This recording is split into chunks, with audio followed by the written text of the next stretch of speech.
नमस्ते, मैं हूं किशोर अजवाणी। आप देख रहे हैं देश का नंबर 1 हिंदी न्यूज चैनल। घड़ी इशारा कर रही है 9 बजे रात का वक्त। 100 बात की एक बात का 100 बात की एक बात में आज अमेरिका में भी तुर्की जैसे विनाशकारी भूकंप की चेतावनी ने सबको हैरान कर दिया। तुर्की में चल रहे ऑपरेशन जिंदगी में भारत ने राहत सामग्री भेजकर विश्व गुरु की भूमिका निभाई। संसद में राष्ट्रपति के अभिभाषण पर चल रही चर्चा में राहुल गांधी के भाषण पर हंगामा हो गया और IMF के हाथों बिकने को तैयार पाकिस्तान में लोग भूख मिटाने के लिए किडनी तक बेचने को मजबूर हो गए। ब्रेकिंग न्यूज आ रही है। अमेरिका के वैज्ञानिकों ने आशंका जताई है कि तुर्की में रिक्टर स्केल पर 7.8 की तीव्रता के जिस भूकंप ने हजारों लोगों की जान ले ली, वो तो बस ट्रेलर है। तबाही की असली पिक्चर अमेरिका में देखने को मिलेगी। आशंका जताई गई है कि अमेरिका में 8.2 की तीव्रता का भूकंप आ सकता है।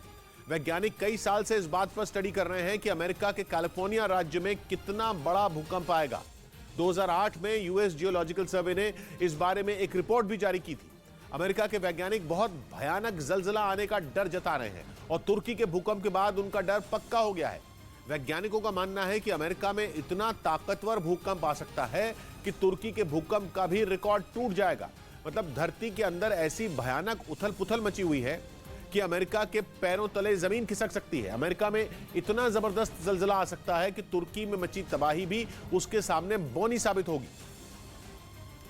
क्योंकि तुर्की में तो 7.8 की तीव्रता का भूकंप आया, लेकिन अमेरिका के कैलिफोर्निया में 8.2 की तीव्रता का भूचाल भी आ सकता है। 7.8 की तीव्रता पर ही तुर्की का भूकंप क्या बर्बादी लाया है वो पूरी दुनिया के सामने है। 2015 में नेपाल में भी जिस भूकंप ने लगभग 9000 लोगों की जान ली थी, वो भी रिक्टर स्केल पर 7.8 की ताकत का था। यानी अगर वैज्ञानिकों का डर सच साबित हुआ तो अमेरिका को बस भगवान ही बचा पाएगा। वैज्ञानिकों का कहना है कि तुर्की का भूकंप काफी हद तक उस भूकंप की तरह है जो आज से 117 साल पहले कैलिफोर्निया के सैन फ्रांसिस्को शहर में आया था। तुर्की के भूकंप की तरह 1906 में आया वो भूकंप भी 7.8 की तीव्रता का था। उस भूकंप में भी लगभग पूरा सैन फ्रांसिस्को शहर जमींदोज हो गया था और काफी आग भी लगी थी। इसलिए वैज्ञानिकों ने चेतावनी दी कि अमेरिका संभल जाए। अमेरिका के लोग तुर्की के भूकंप से सबक लें और सारी तैयारी करके रखें।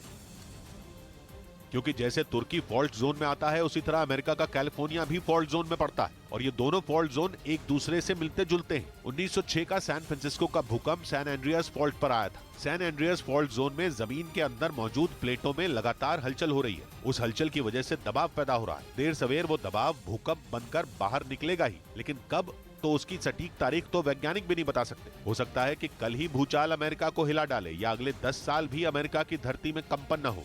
लेकिन इतना तो तय है कि अमेरिका के कैलिफोर्निया में भूकंप जितनी देर में आएगा उतना ताकतवर आएगा और जब भी आएगा अपने साथ कयामत लाएगा।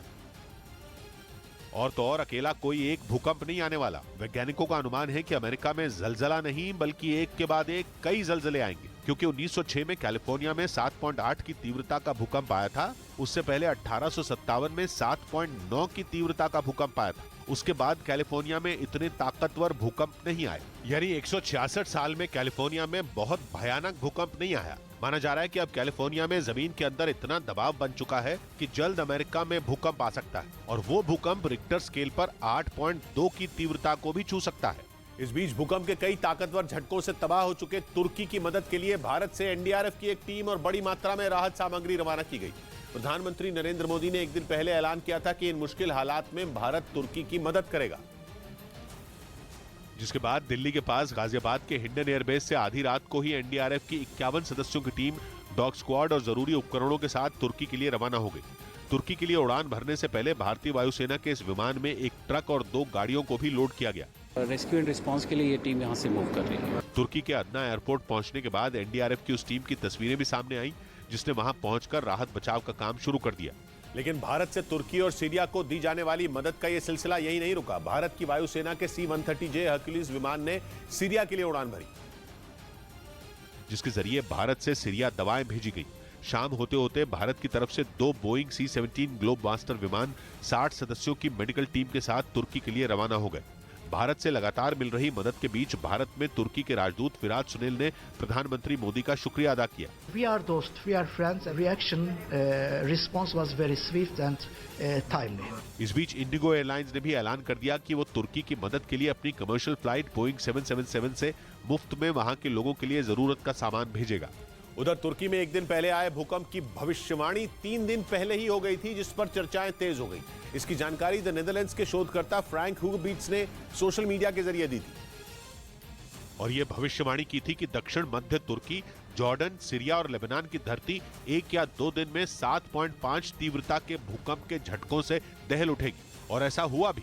3 फरवरी को फ्रैंक हुगबीट्स ने यह भविष्यवाणी की थी, जो कि 3 दिन बाद सच हो गई।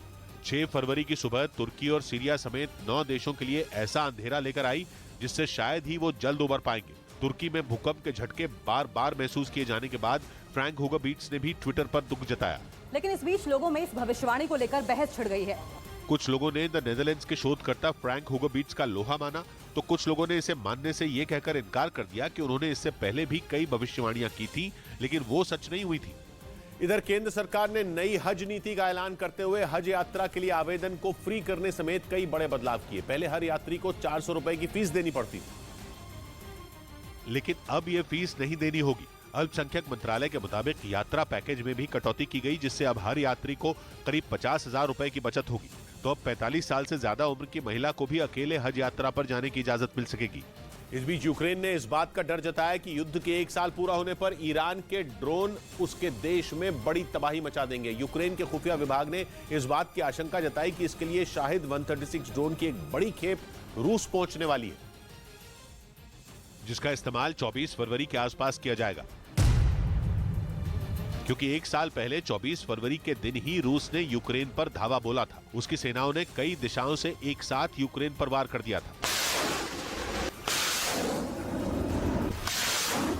इसके कई महीनों बाद जंग में ईरान के शाहिद 136 ड्रोन की एंट्री हुई थी और पहली बार इस ड्रोन से मची तबाही दुनिया ने तब देखी थी जब कीव समेत 7 शहरों को निशाना बनाया गया था। ईरान के ड्रोन शाहिद 136 ने अपने हमले से यूक्रेन के लोगों में खौफ भर दिया था और अब यूक्रेन का खुफिया विभाग ये दावा कर रहा है कि 24 फरवरी करीब आते ही यूक्रेन एक और बड़ी तबाही देखेगा, क्योंकि इसके लिए रूस ने एक बार फिर ईरान के इस घातक ड्रोन की बड़ी खेप मंगवाई है। यूक्रेन के मुताबिक रूस ने इसके लिए ईरान से बहुत पहले ही डील कर ली थी, जिसके बाद उसने 2 बार में 600 से ज्यादा शाहिद 136 ड्रोन रूस भेजे थे, जिनका इस्तेमाल रूसी सेना जंग के बीच रुक रुक कर करती रही। लेकिन इसका सबसे खतरनाक हमला तब किया गया जब क्राइमिया के कर्च ब्रिज को निशाना बनाया गया था। तब कर्च ब्रिज पर हमले से गुस्साए पुतिन ने एक साथ 100 ड्रोन यूक्रेन के शहरों पर दाग दिए थे। यूक्रेन ने दावा किया कि अब तक रूस 650 से ज्यादा शाहिद 136 ड्रोन यूक्रेन पर छोड़ चुका है, जबकि उसने ईरान से 1700 से ज्यादा ड्रोन की डील की थी।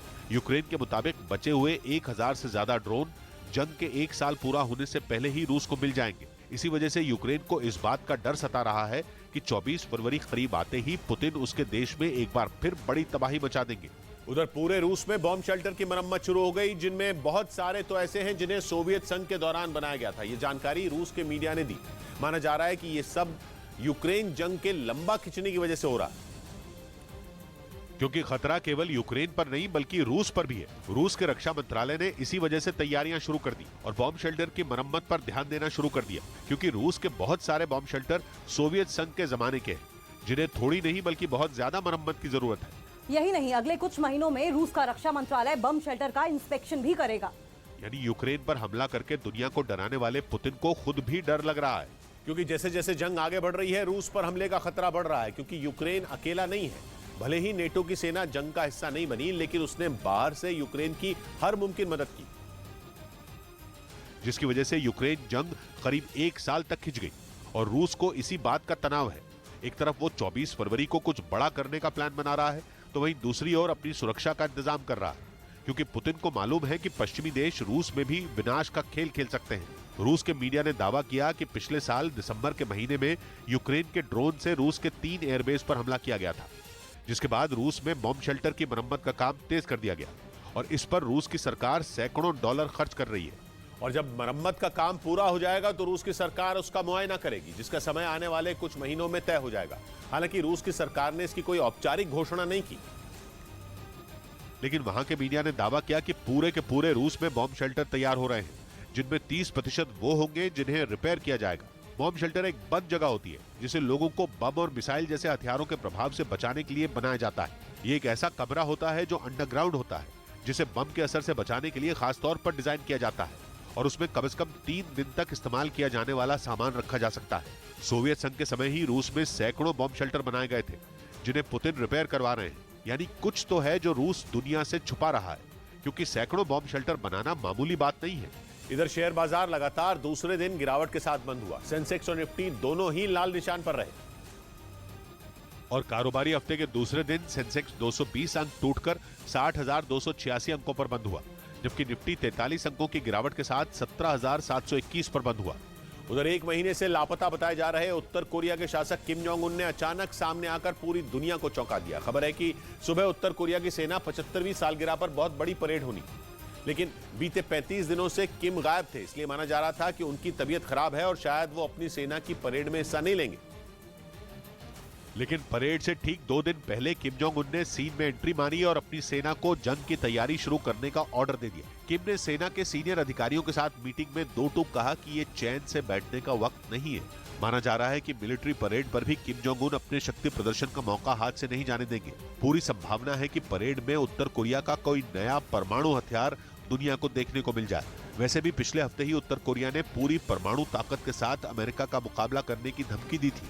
और इससे भी अहम बात यह कि अपने दुश्मनों से निपटने के लिए उत्तर कोरिया अपने दोस्त चीन के नक्शे कदम पर चल रहा है। ऐसा इसलिए क्योंकि दक्षिण कोरिया ने दावा किया कि उसने अपनी एयर स्पेस में उत्तर कोरिया का एक गुब्बारा ट्रैक किया। हालांकि दक्षिण कोरिया का मानना है कि वो गुब्बारा किम का कोई जासूस नहीं था, बल्कि वो मौसम की जानकारी जुटा रहा था और कुछ घंटे बाद ही वो दक्षिण कोरिया की हवाई सीमा से निकल भी गया। दक्षिण कोरिया का ये दावा उसके साथी अमेरिका से बिल्कुल उलट है, जो कि अपने आसमान में चीन के गुब्बारे को उसका जासूस बता रहा था। इसी वजह से 3 दिन पहले अमेरिका ने चीन के उस गुब्बारे को शूट भी कर दिया था। इस बीच जापान में फैले एक रहस्यमयी बुखार की वजह से पूरी दुनिया पर नया खतरा मंडराने लगा। जापान के स्वास्थ्य विभाग ने जो आंकड़े जारी किए, उनके मुताबिक ये बुखार जापान के कई इलाकों में बहुत तेजी से फैला, जिसकी चपेट में आकर पिछले एक हफ्ते में करीब 50,000 लोग बीमार पड़ गए। जानकारी के मुताबिक अब तक जापान के 47 प्रांतों में करीब 51,000 मरीजों ने इस रहस्यमयी बुखार से बीमार पड़ने की शिकायत की, जिसके बाद जापान की सरकार इसे महामारी घोषित करने की तैयारी में है, क्योंकि वहाँ मरीजों का आंकड़ा हर गुजरते दिन के साथ बढ़ता जा रहा है। जापान के स्वास्थ्य विभाग के मुताबिक सबसे खराब स्थिति ओकिनावा प्रांत की है, जहाँ इस बुखार के करीब 41% मरीज हैं। वहीं जल्दी इससे राहत मिलने की उम्मीद भी नजर नहीं आ रही, क्योंकि डॉक्टरों का अनुमान है कि ये बुखार अभी और तेजी से फैलेगा। इधर यमुना एक्सप्रेसवे से दिल दहला देने वाला एक मामला सामने आया, जिसमें एक कार ड्राइवर एक आदमी को करीब 11 किलोमीटर तक एक्सप्रेसवे पर घसीटते हुए ले गया, जिस पर मथुरा टोल प्लाजा के कर्मचारियों की नजर पड़ी और उन्होंने उस कार में फंसे शव को निकाला।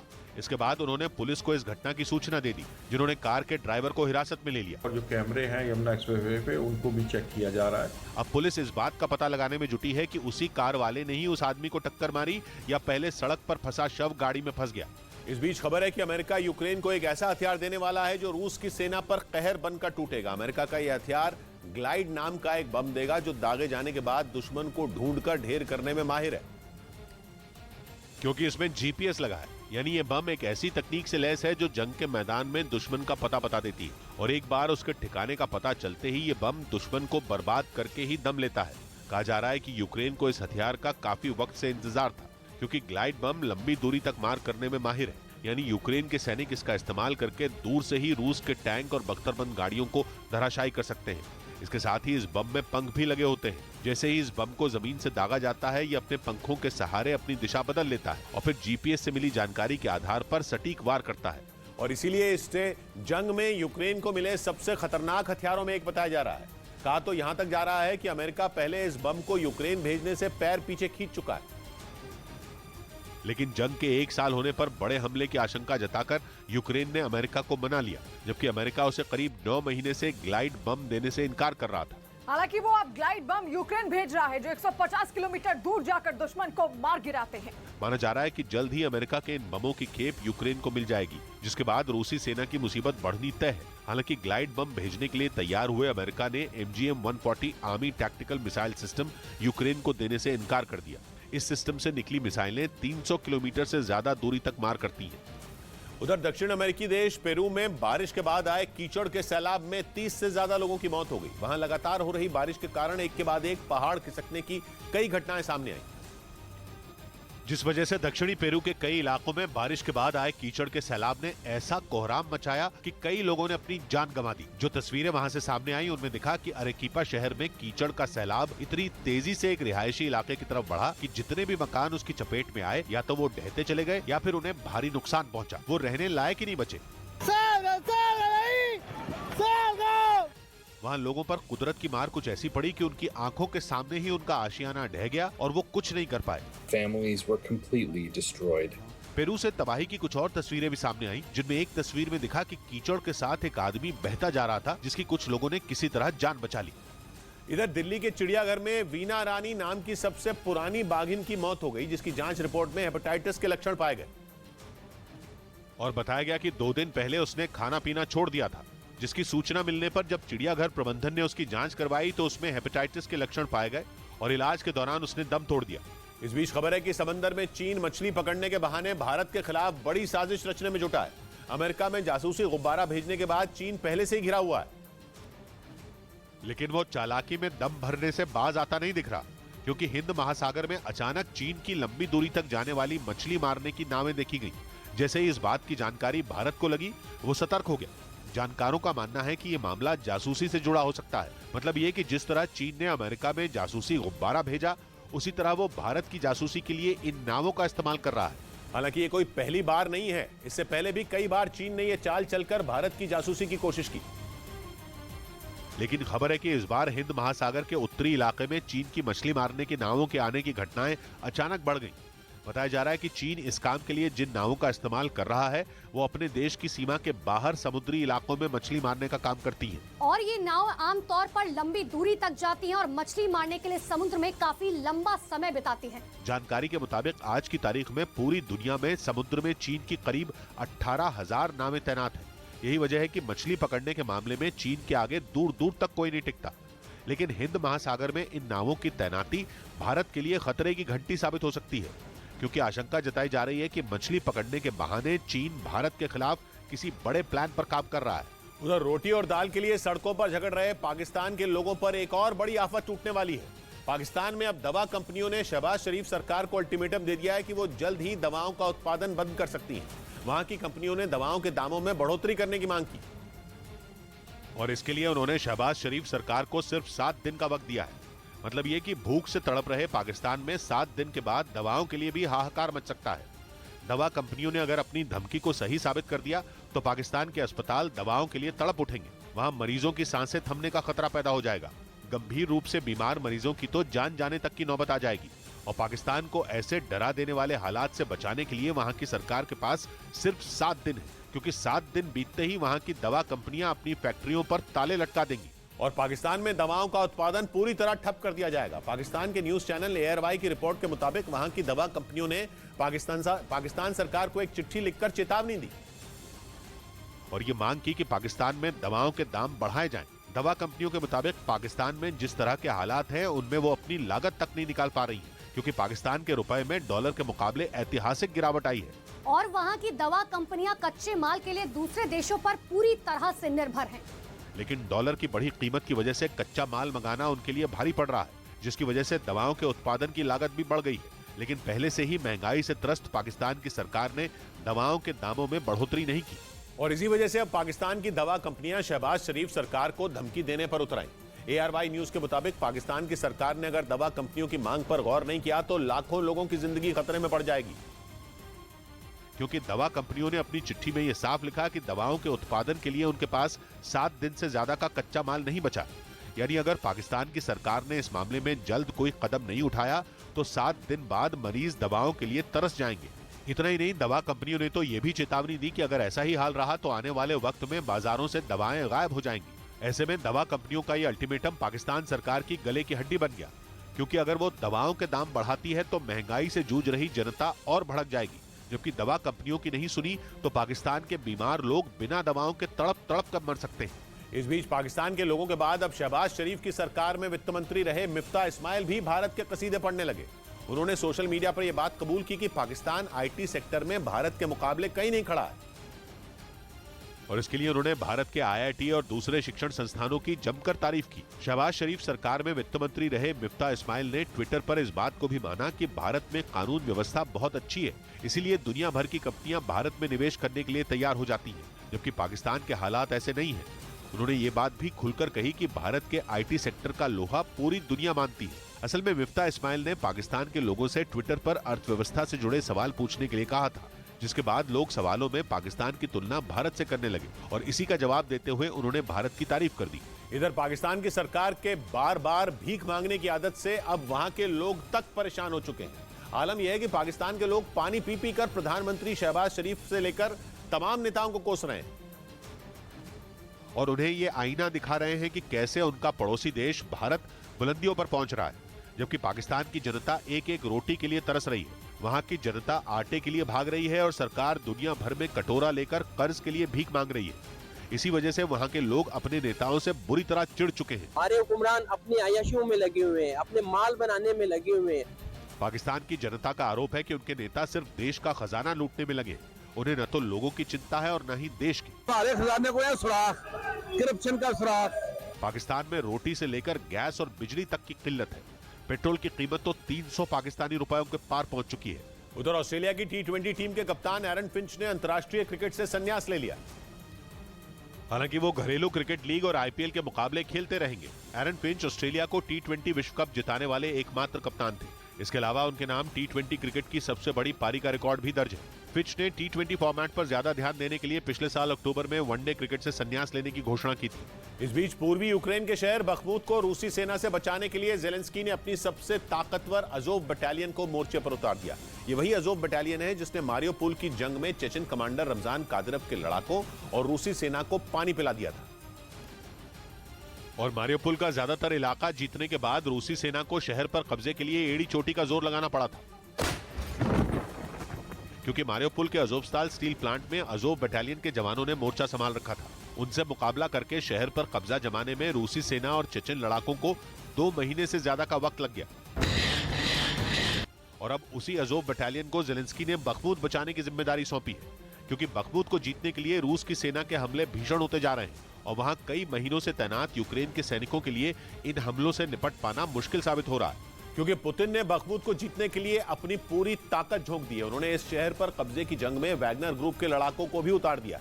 पुतिन की प्राइवेट आर्मी कहा जाने वाला यह ग्रुप कसाई ब्रिगेड के नाम से भी मशहूर है, क्योंकि इसके लड़ाके जिस जंग में भी उतरते हैं वहां बेरहमी से दुश्मनों को मिटा देते हैं। कहा जाता है कि पुतिन को जीत का तोहफा देने के लिए ये किसी भी हद तक जा सकते हैं।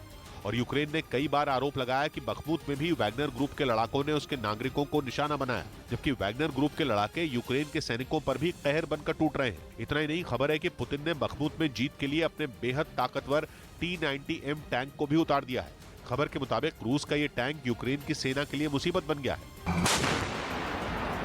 यूक्रेन के मुताबिक रूस के इसी टैंक और वैगनर ग्रुप का जवाब देने के लिए उसने बखमूत में अजोव बटालियन को तैनात कर दिया, जिसने मोर्चा संभालते ही रूस की सेना पर जोरदार पलटवार कर दिया। यूक्रेन ने दावा किया कि उसकी सेना की इस टुकड़ी ने खतरनाक तोपों का इस्तेमाल करके रूस के सैनिकों को पीछे धकेल दिया, जिन्होंने कई हफ्तों से बखमूत के आसपास किलेबंदी कर रखी थी। लेकिन जैसे ही अजोव बटालियन के जवानों ने तोप से ताबड़तोड़ वार किए, पुतिन के सैनिकों में खलबली मच गई।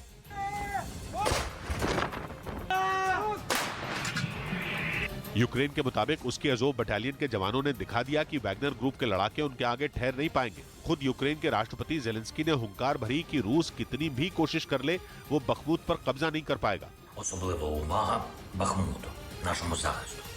जेलेंस्की ये जानते हैं कि एक बार बखमूत उनके हाथ से गया तो फिर डॉनबास के कई शहर रूसी सेना के सीधे निशाने पर आ जाएंगे और लिसिचांस्क, लिमान, इज्यूम, पोपासना और अवदिव्का जैसे शहरों पर हमले का रास्ता साफ हो जाएगा।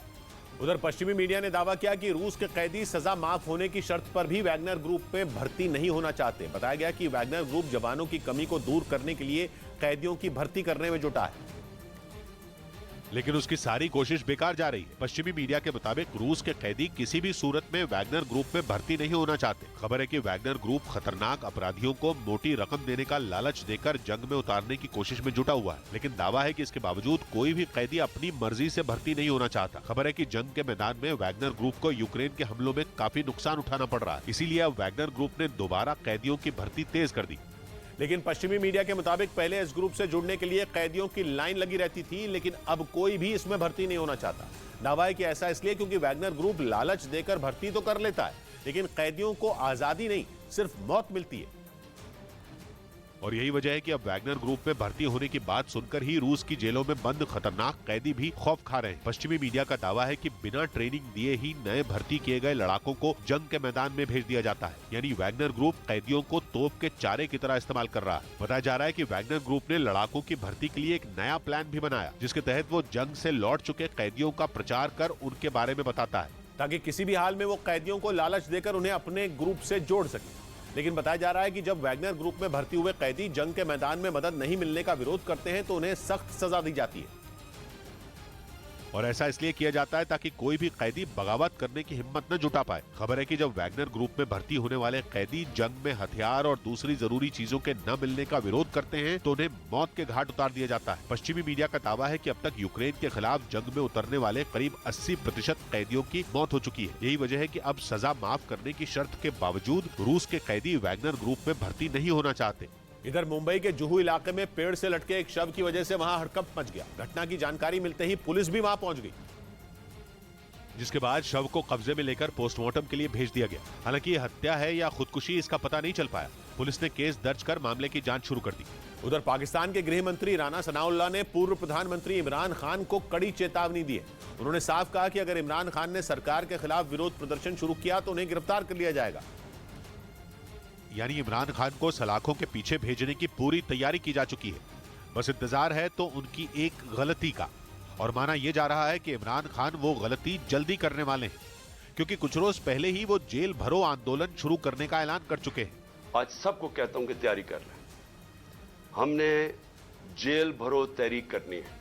इमरान खान का आरोप है कि पाकिस्तान की सरकार जानबूझकर चुनावों की घोषणा करने में देर कर रही है। इसी वजह से उन्होंने ये चेतावनी दी कि अगर चुनावों की घोषणा जल्द नहीं की गई तो उनकी पार्टी पीटीआई यानी पाकिस्तान तहरीक-ए-इंसाफ के कार्यकर्ता पूरे पाकिस्तान की जेलों को भर देंगे। और अगर ऐसा हुआ तो एक बार फिर पाकिस्तान के हालात बेकाबू हो जाएंगे। प्रधानमंत्री की कुर्सी से हटाए जाने के बाद पिछले साल इमरान खान ने शहबाज शरीफ सरकार के खिलाफ आजादी मार्च निकाला था और उस दौरान उन पर जानलेवा हमला हुआ था, जिसपे वो बाल बाल बच गए थे। लेकिन एक बार फिर इमरान खान पाकिस्तान की सरकार के खिलाफ जेल भरो आंदोलन शुरू करने की तैयारी में है, जिसका पता चलते ही पाकिस्तान के गृह मंत्री राना सनाउल्लाह ने उन्हें चेतावनी दे दी। पंजाब प्रांत के मुल्तान में राना सनाउल्लाह ने एक रैली में यह साफ कह दिया कि अगर इमरान खान ने आंदोलन शुरू करने की गलती की तो उन्हें गिरफ्तार कर लिया जाएगा। तुम ये तहरीक शुरू करो, इंशाअल्लाह ताला तुम्हें उन्हीं सेलों में रखेंगे जहां पे तुमने हमें रखा था। यही नहीं, उन्होंने इमरान खान पर पाकिस्तान का माहौल बिगाड़ने के लिए आंदोलन की राजनीति करने का भी आरोप लगाया और उन्हें पाकिस्तान के लिए परेशानी खड़ी करने का दोषी ठहराया है। बताया जा रहा है कि इमरान खान ने उनकी पार्टी के नेता फवाद चौधरी और शांदाना गुलजार के खिलाफ राजद्रोह का केस दर्ज होने के बाद जेल भरो आंदोलन की घोषणा की है। और उन्होंने आरोप लगाया कि पाकिस्तान की सरकार उनकी पार्टी को तोड़ने के लिए पार्टी के बड़े नेताओं के खिलाफ झूठे केस दर्ज कर रही है। पिछले महीने की 25 तारीख को पाकिस्तान के चुनाव आयोग के खिलाफ अपमानजनक टिप्पणी करने के मामले में फवाद चौधरी को गिरफ्तार किया गया था। इसी केस में इमरान खान के खिलाफ भी वारंट जारी किया गया था, जिसके बाद ये दावा किया जा रहा था कि किसी भी वक्त उनकी गिरफ्तारी हो सकती है। हालांकि ऐसा कुछ हुआ नहीं। लेकिन अब इमरान खान के जेल भरो आंदोलन शुरू करने के ऐलान के बाद राना सनाउल्लाह ने उन्हें अंजाम भुगतने की चेतावनी दे दी और अगर ऐसा हुआ तो पाकिस्तान में गृह युद्ध छिड़ सकता है। इधर संयुक्त राष्ट्र में भारत ने कश्मीर मुद्दे पर मास्टर स्ट्रोक चल दिया। संयुक्त राष्ट्र की आम सभा में पाकिस्तान की तरफ से एक बार फिर कश्मीर का मुद्दा उठाया गया, जिस पर भारत ने पाकिस्तान को करारा जवाब देने में देर नहीं लगाई। संयुक्त राष्ट्र की आम सभा में भारत के प्रतिनिधि राजेश परिहार ने साफ कहा कि पाकिस्तान चाहे कितनी भी कोशिश कर ले, लेकिन जम्मू कश्मीर और लद्दाख को वो भारत से अलग नहीं कर पाएगा। Entire union territory of Jammu and Kashmir and Ladakh were, are and will always be an integral and inalienable part of India. इन दिनों कंगाली की मार झेल रहे पाकिस्तान ने पिछले साल नवंबर में भी कश्मीर मुद्दे पर भारत को घेरने की कोशिश की थी, लेकिन वो तब भी नाकाम रहा था। इस बार भी कुछ ऐसा ही हुआ, क्योंकि संयुक्त राष्ट्र में भारतीय राजनयिक राजेश परिहार ने साफ कहा कि भारत पाकिस्तान से कुछ भी नए की उम्मीद नहीं करता। साथ ही उन्होंने पाकिस्तान को नफरत फैलाने की साजिश रचने वाला देश करार दिया। इस बीच तुर्की की मदद में भारत से रेस लगाने की कोशिश में पाकिस्तान की सरकार बुरी तरह घिर गई। पाकिस्तान के प्रधानमंत्री शहबाज शरीफ ने तुर्की जाने का फैसला किया था, लेकिन उनके ही देश में उनकी खिंचाई शुरू हो गई। और लोग उन्हें मूर्ख तक कहने लगे। तुर्की में भूकंप की वजह से भयंकर तबाही हुई है। मदद के लिए भारत सरकार ने तुरंत एक्शन लिया और अपने ग्लोब मास्टर विमान मदद के साथ तुर्की भेज भी दिए। वहीं तुर्की की सरकार ने इसके लिए भारत की तारीफ भी की और शुक्रिया भी अदा किया। लेकिन यही बात पाकिस्तान को चुभ गई। असल में तुर्की और पाकिस्तान की दोस्ती पुरानी है। कश्मीर के मुद्दे पर तुर्की हमेशा पाकिस्तान का समर्थन करता रहा है। वहीं पिछले साल उसने अपने बारख्ताश ड्रोन भी भारत को देने से इनकार कर दिया था। लेकिन प्रधानमंत्री नरेंद्र मोदी ने केवल इंसानियत का लिहाज करते हुए तुर्की की हर मुमकिन मदद करने का फैसला कर लिया। सब कुछ भूलकर भारत इस मुश्किल घड़ी में तुर्की के साथ खड़ा हो गया। लेकिन तुर्की के मुश्किल वक्त में भारत और तुर्की के बीच बन रहे रिश्ते पाकिस्तान के लिए बड़ी टेंशन की वजह बन गए। इसी टेंशन में शहबाज शरीफ ने कुछ हैरान करने वाले फैसले किए और उन्होंने तुर्की जाने का फैसला कर लिया। पाकिस्तान सरकार की तरफ से मरियम नवाज ने बताया कि शहबाज शरीफ और बिलावल भुट्टो दोनों तुर्की जाने वाले हैं।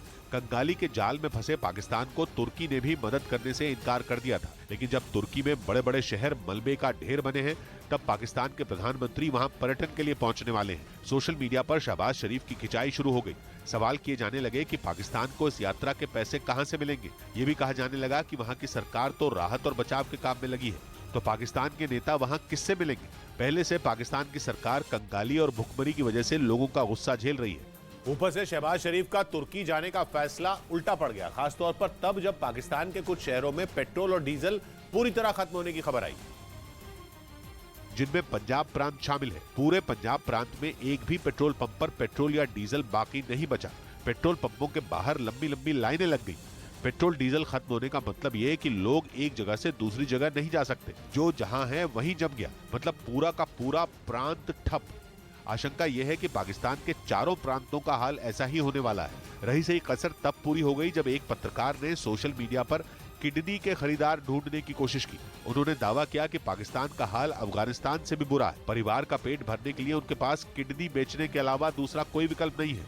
इधर मुंबई में अभिनेत्री राखी सावंत के पति को पुलिस ने लंबी पूछताछ के बाद गिरफ्तार कर लिया। राखी सावंत की शिकायत पर ओशिवरा पुलिस ने उनके पति को पूछताछ के लिए हिरासत में लिया था। राखी सावंत ने अपने पति पर धोखाधड़ी का आरोप लगाया और आरोप लगाया कि उनके पति आदिल ने उन्हें मारने की कोशिश की, जिसके बाद पुलिस ने उसे हिरासत में ले लिया और वो उसे मुंबई के ओशिवरा पुलिस स्टेशन लेकर पहुंचे। अभी भी सुबह आया था मुझे मारने घर पे, मेरे घर से उठाया, मैंने तुरंत फोन किया पुलिस स्टेशन में। राखी सावंत के एक दोस्त ने आदिल पर राखी से 4 लाख रुपए और गहने लेने का भी आरोप लगाया। उधर चीन के सरकारी अखबार द ग्लोबल टाइम्स ने अमेरिका को धमकी दी कि अगर उसने जापान में अपनी मिसाइलें तैनात की तो चीन तगड़ा जवाब देगा। लेकिन चीन के शब्द धमकी कम, गीदड़ भभकी ज्यादा लगे।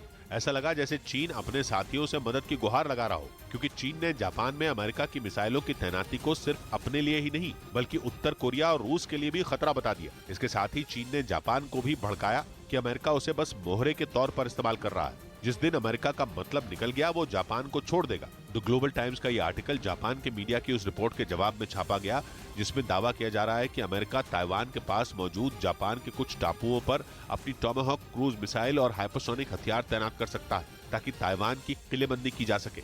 इधर न्यूज 18 को मिली एक्सक्लूसिव जानकारी के मुताबिक आतंकी संगठन ISIS PFI पर बैन के बहाने भारत में रहने वाले मुसलमानों को बरगलाने में जुटा है। पिछले साल सितंबर में केंद्र सरकार ने PFI यानी पॉपुलर फ्रंट ऑफ इंडिया पर 5 साल के लिए प्रतिबंध लगा दिया था। और न्यूज 18 को मिली एक्सक्लूसिव जानकारी ये बताती है कि PFI पर प्रतिबंध को आतंकी संगठन ISIS अपने मकसद के लिए इस्तेमाल करने में जुटा है। वो PFI पर लगे बैन के बहाने और भारतीय मुसलमानों को बरगलाने और उनसे ISIS के झंडे के नीचे एकजुट होने की अपील कर रहा है। इस आतंकी संगठन ने अपने प्रचार के लिए बनाई गई मैगजीन वॉइस ऑफ खोरासान में 4 पेज का एक बड़ा लेख छापा है। न्यूज 18 के पास ISIS का वो एक्सक्लूसिव लेख भी मौजूद है जिसमें उसने PFI और सिमी का समर्थन करते हुए भारत के खिलाफ जहर उगला और ये झूठ बोला कि भारत में मुस्लिम समुदाय के लोगों पर जुल्म किया जाता है। ISIS इस कोशिश में जुटा है कि वो किसी भी तरह भारत के मुस्लिम युवाओं को बरगला सके। और अपने इस लेख में ISIS ने भारत में रहने वाले मुसलमानों को दक्षिण अफ्रीका के मुस्लिम समुदाय के लोगों से सीख लेने की नसीहत भी दी। असल में पिछले साल सितंबर में बैन लगने से पहले PFI पर सुरक्षा एजेंसियों ने अपनी कई रिपोर्ट सरकार के साथ साझा की थी, जिसमें ये बताया गया था कि PFI के संपर्क में आने के बाद कई लोग साल 2017 में भागकर विदेश चले गए थे और वहां ISIS में शामिल हो गए थे। न्यूज 18 को मिली एक्सक्लूसिव जानकारी के मुताबिक खुफिया रिपोर्ट में यह भी बताया गया था कि इस संगठन के लोग पाकिस्तानी खुफिया एजेंसी ISI और कई दूसरे आतंकी संगठनों के संपर्क में थे और उन्हीं खुफिया रिपोर्ट के आधार पर केंद्र सरकार ने पीएफआई पर बैन लगा दिया था और अब आईएसआईएस इसी बैन की आड़ में भारत के मुसलमानों को भड़का रहा है। मतलब यह कि आतंकी संगठन आईएसआईएस खुलकर पीएफआई का समर्थन कर रहा है, क्योंकि इस संगठन पर बैन लगने के बाद भारत के नौजवानों को गुमराह करके आतंकी बनाने का रास्ता पूरी तरह से बंद हो चुका है, जिसकी वजह से आईएसआईएस बौखलाया हुआ है। और उसकी ये बौखलाहट ये भी बता रही है कि खुफिया एजेंसियों और सुरक्षा एजेंसियों ने जो रिपोर्ट केंद्र सरकार को सौंपी थी वो पूरी तरह से सही थी। आईएसआईएस की इस साजिश का पर्दाफाश होते ही सुरक्षा एजेंसियों ने मामले की जांच शुरू कर दी है और ये पता लगाया जा रहा है कि भारत में इस झूठे प्रचार तंत्र के पीछे किसका दिमाग है। उधर अमेरिका के चिली के जंगलों में भड़की आग तेजी से फैलती जा रही है, जिस पर काबू पाना वहां के दमकल विभाग के लिए मुश्किल हो गया। यही वजह है कि अब वहां की सरकार ने सैकड़ों दमकल कर्मियों की भर्ती शुरू कर दी ताकि जंगल में लगी आग पर जल्द काबू पाया जा सके, क्योंकि आग की विकराल लपटों ने अब आसपास के इलाकों को भी अपनी चपेट में लेना शुरू कर दिया। यही वजह है कि चिली ने दूसरे देशों से भी मदद की अपील की। चिली के जंगलों में लगी भीषण आग में झुलसने से अब तक 25 से ज्यादा लोगों की मौत हो चुकी है। इस बीच मध्य प्रदेश के निवाड़ी में एक छोटे ट्रक में क्षमता से ज्यादा लोगों को बिठाने पर उसके ड्राइवर को पुलिस ने पकड़ लिया और उसे महिला थाना प्रभारी रजनी चौहान ने बीच सड़क पर फटकार लगाई। और जब पुलिस ने गिनती की तो पता चला उस छोटे ट्रक में 39 लोग बैठे थे। उनमें कई लोग जान जोखिम में डालकर उस ट्रक की छत पर बैठकर सफर कर रहे थे। आप तो ऐसे बिठाए देते उसमें जानवर भरे हो। पुलिस ने ड्राइवर को दोबारा ऐसा करने पर कार्रवाई की चेतावनी भी दी। पहली और अंतिम बार आपको समझा रही हूं मैं। साथ ही उस ट्रक में बैठे लोगों को नसीहत भी दी कि वो जान जोखिम में डालकर सफर न करें। उधर कनाडा की तरफ से यूक्रेन की मदद के तौर पर भेजे गए लेपर्ड 2 टैंक पोलैंड पहुंच गए।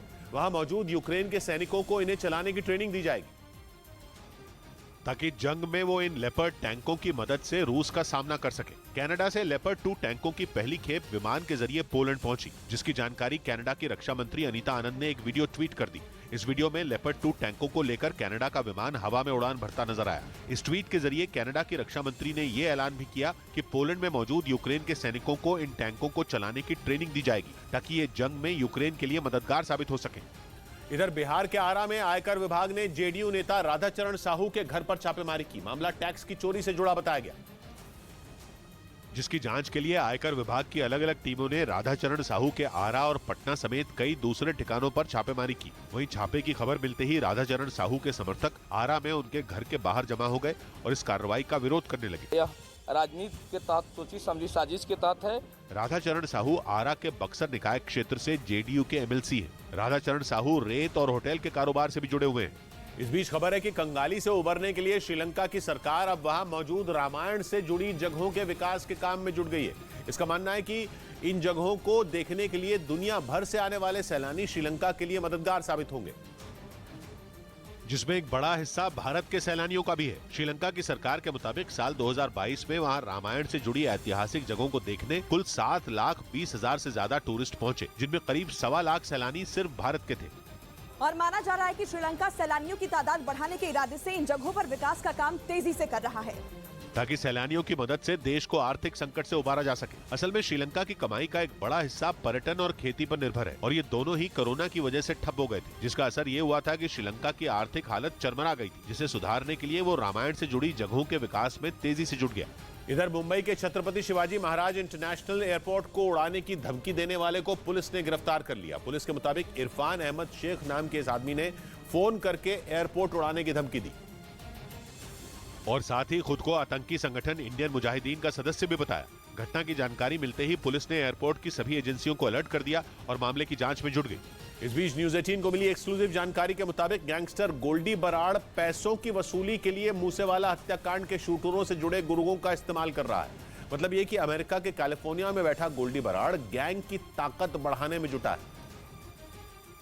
और न्यूज 18 को मिली एक्सक्लूसिव जानकारी के मुताबिक गोल्डी बराड़ के ही इशारे पर हरियाणा और पंजाब में लॉरेंस गैंग के गुर्गे लगातार वारदात को अंजाम दे रहे हैं। और इसके लिए गोल्डी बराड़ सिद्धू मूसेवाला हत्याकांड में शामिल शूटरों के गुर्गों का लगातार इस्तेमाल कर रहा था, क्योंकि 2 फरवरी को हरियाणा के रोहतक में हुई फायरिंग को जसवीर जस्सू नाम के आरोपी ने अंजाम दिया था, जो मूसेवाला हत्याकांड में शामिल शूटर फौजी का करीबी है। इसके अलावा उस वारदात में पंजाब जेल में बंद गैंगस्टर मोनू डागर के गुर्गे भी शामिल थे। इस मामले में पुलिस ने 4 लोगों को गिरफ्तार किया है, जो कुछ रोज पहले ही लॉरेंस बिश्नोई गैंग में शामिल हुए थे। पुलिस सूत्रों से मिली जानकारी, एक्सक्लूसिव जानकारी ये भी बताती है कि हरियाणा के रोहतक में वसूली के लिए मोनू डागर के कहने पर ही फायरिंग की गई थी। जो लॉरेंस बिश्नोई का न सिर्फ करीबी है बल्कि वो मूसेवाला हत्याकांड में भी शामिल था। हरियाणा पुलिस के मुताबिक रोहतक फायरिंग कांड में शामिल तमाम गिरफ्तार आरोपी और इस मामले के वांटेड लगातार सिग्नल ऐप के जरिए कैलिफोर्निया में मौजूद गोल्डी बरार के साथ संपर्क में थे। इस घटना की तह तक जाने के लिए पुलिस मोनू डागर को फरीदकोट जेल से लेकर हरियाणा पहुंची, जहां पूछताछ में उसने कई चौंकाने वाले राज उगल दिए। उसने बताया कि गोल्डी बराड़ के इशारे पर पंजाब में वो कई वारदात को अंजाम दे चुका है। मतलब ये कि जेल में बंद लॉरेंस बिश्नोई और विदेश में बैठा गोल्डी बराड़ गैंग के गुर्गों की मदद से अपने दुश्मनों को ठिकाने लगाने में जुटे हैं। उधर पाकिस्तान के यूक्रेन की मदद करने पर रूस भड़क गया और उसने उसे चेतावनी दी, क्योंकि पाकिस्तान ने पिछले महीने यूक्रेन को हथियारों की सप्लाई की थी, जिसके बदले में उसे अच्छी खासी रकम मिली थी, जिससे पाकिस्तान की डूबती नैया को थोड़ा सहारा मिला। लेकिन यूक्रेन को हथियार देकर उसने पुतिन का गुस्सा मोल ले लिया, क्योंकि रूस ने पाकिस्तान से दो टूक कह दिया है कि वो उसके और यूक्रेन के रिश्ते पर कड़ी नजर रख रहा है। क्योंकि पाकिस्तान से यूक्रेन को हथियारों की सप्लाई जारी है और रूस को यह बर्दाश्त नहीं। यानी पुतिन ने पाकिस्तान की जान हलक में अटका दी, क्योंकि पाकिस्तान दोनों तरफ से खेल रहा है। एक तरफ उसने हथियारों के बदले यूक्रेन से पैसे लिए और फिर उन पैसों से रूस से गेहूं खरीद लिया, जिससे पुतिन का पारा चढ़ गया। पुतिन के अधिकारियों को जैसे ही पता चला कि पाकिस्तान का जहाज हथियारों की खेप लेकर यूक्रेन पहुंचा था, वो तुरंत सक्रिय हो गए। जिसकी वजह है पाकिस्तान की हरकतों से जुड़ी एक रिपोर्ट जो करीब एक हफ्ते पहले आई, जिसमें दावा किया गया कि पाकिस्तान ने पिछले महीने पोलैंड के जरिए हथियारों के 159 कंटेनर यूक्रेन भेजे थे और कुछ ही दिन बाद उसने रूस से 35,000 टन गेहूं खरीदा, जिसके बाद कहा गया कि यूक्रेन से मिले पैसों से पाकिस्तान ने रूस से गेहूं खरीद लिया। यानी पाकिस्तान ने पहले रूस के दुश्मन की मदद की और फिर खुद रूस की मदद ले ली, जिसके बारे में पुतिन को पता चल गया और वो भड़क गए, क्योंकि रूस का मानना है कि पाकिस्तान ने अमेरिका के कहने पर यूक्रेन की मदद की और उस जंग का फायदा उठाकर अपनी हालत सुधारने की कोशिश की। लेकिन उसकी धोखेबाजी का पता लगने में रूस को वक्त नहीं लगा, क्योंकि उसकी हर उस देश पर नजर है जो अमेरिका के इशारे पर नाचता है। लेकिन पाकिस्तान की यह हरकत उसके दोहरे चरित्र का प्रमाण है, क्योंकि वो अमेरिका से मदद की लालच में यूक्रेन जंग का इस्तेमाल कर रहा है और रूस से पुरानी दोस्ती के नाम पर गेहूं ऐंठ रहा है। पाकिस्तान उन देशों में शामिल है जिन्होंने खुलकर रूस यूक्रेन युद्ध की आलोचना नहीं की, जिसकी बड़ी वजह है पाकिस्तान की आर्थिक हालत, जिसे पटरी पर लाने के लिए वो सऊदी अरब, चीन और रूस जैसे देशों के आगे भीख का कटोरा लेकर खड़ा है। इधर राहुल गांधी के यूपी के सीएम योगी आदित्यनाथ पर दिए बयान पर सियासी घमासान छिड़ गया। उन्होंने ये बयान एक कार्यक्रम में दिया, जो कैमरे पर तो रिकॉर्ड नहीं हुआ, लेकिन खबर आई कि कार्यक्रम में राहुल गांधी ने योगी आदित्यनाथ के कपड़ों पर बात की और उन्हें ठग बोल दिया, जिसके बाद बीजेपी की ओर से उन्हें बिना देर किए जवाब दिया गया। कांग्रेस जिसका देश को ठगने का इतिहास रहा है। राहुल के बयान पर कई संतों ने भी नाराजगी जताई। इससे पहले राहुल के पुजारियों पर दिए बयान पर भी बवाल हो चुका है।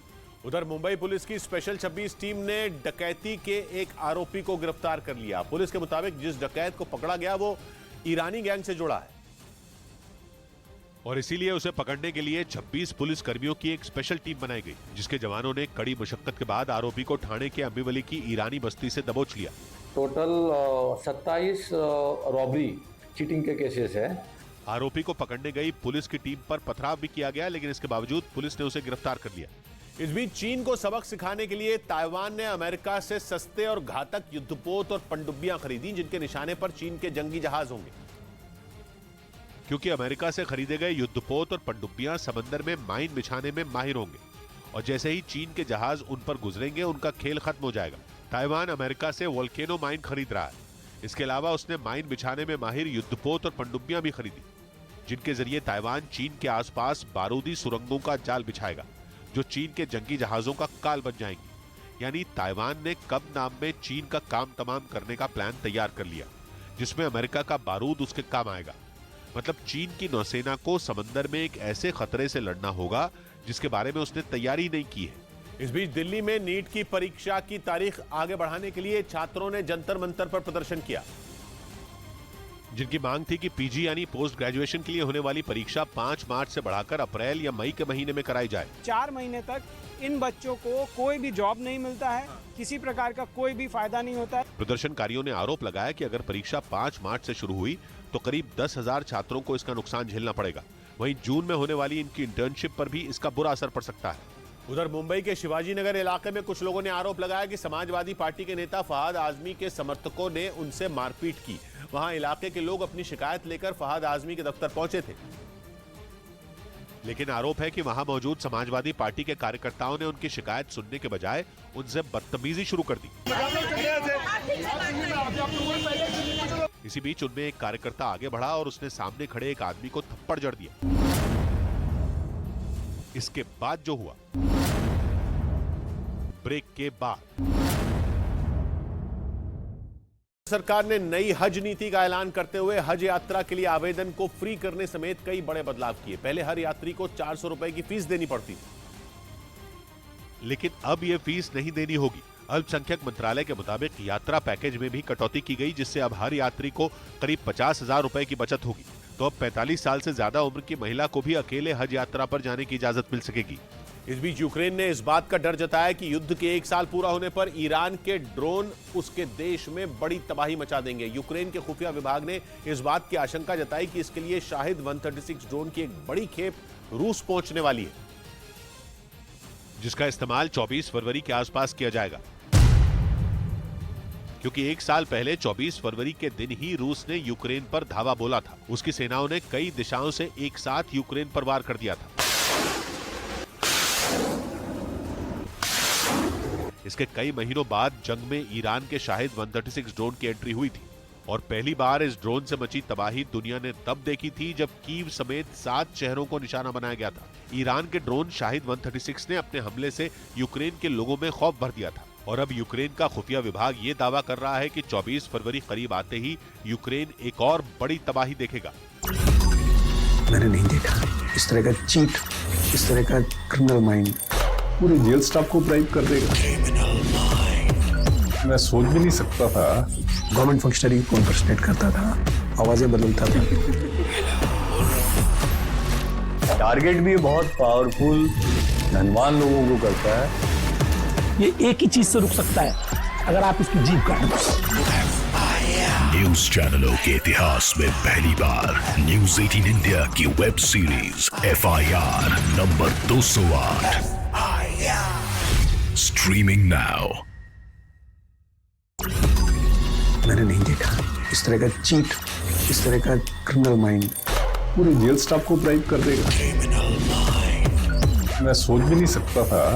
गवर्नमेंट फंक्शनरी को इम्पर्सनेट करता था, आवाजें बदलता था। टारगेट भी बहुत पावरफुल धनवान लोगों को करता है। ये एक ही चीज से रुक सकता है, अगर आप इसकी जीभ काट दो। न्यूज चैनलों के इतिहास में पहली बार न्यूज 18 इंडिया की web series FIR number 208 streaming now. Breaking news आ रही है। अमेरिका के वैज्ञानिकों ने आशंका जताई है कि तुर्की में रिक्टर स्केल पर 7.8 की तीव्रता के जिस भूकंप ने हजारों लोगों की जान ले ली, वो तो बस ट्रेलर है। तबाही की असली पिक्चर अमेरिका में देखने को मिलेगी। आशंका जताई गई है कि अमेरिका में 8.2 की तीव्रता का भूकंप आ सकता है। वैज्ञानिक कई साल से इस बात पर स्टडी कर रहे हैं कि अमेरिका के कैलिफोर्निया राज्य में कितना बड़ा भूकंप आएगा। 2008 में यूएस जियोलॉजिकल सर्वे ने इस बारे में एक रिपोर्ट भी जारी की थी। अमेरिका के वैज्ञानिक बहुत भयानक जलजला आने का डर जता रहे हैं और तुर्की के भूकंप के बाद उनका डर पक्का हो गया है। वैज्ञानिकों का मानना है कि अमेरिका में इतना ताकतवर भूकंप आ सकता है कि तुर्की के भूकंप का भी रिकॉर्ड टूट जाएगा। मतलब धरती के अंदर ऐसी भयानक उथल पुथल मची हुई है कि अमेरिका के पैरों तले जमीन खिसक सकती है। अमेरिका में इतना जबरदस्त जलजला आ सकता है कि तुर्की में मची तबाही भी उसके सामने बौनी साबित होगी।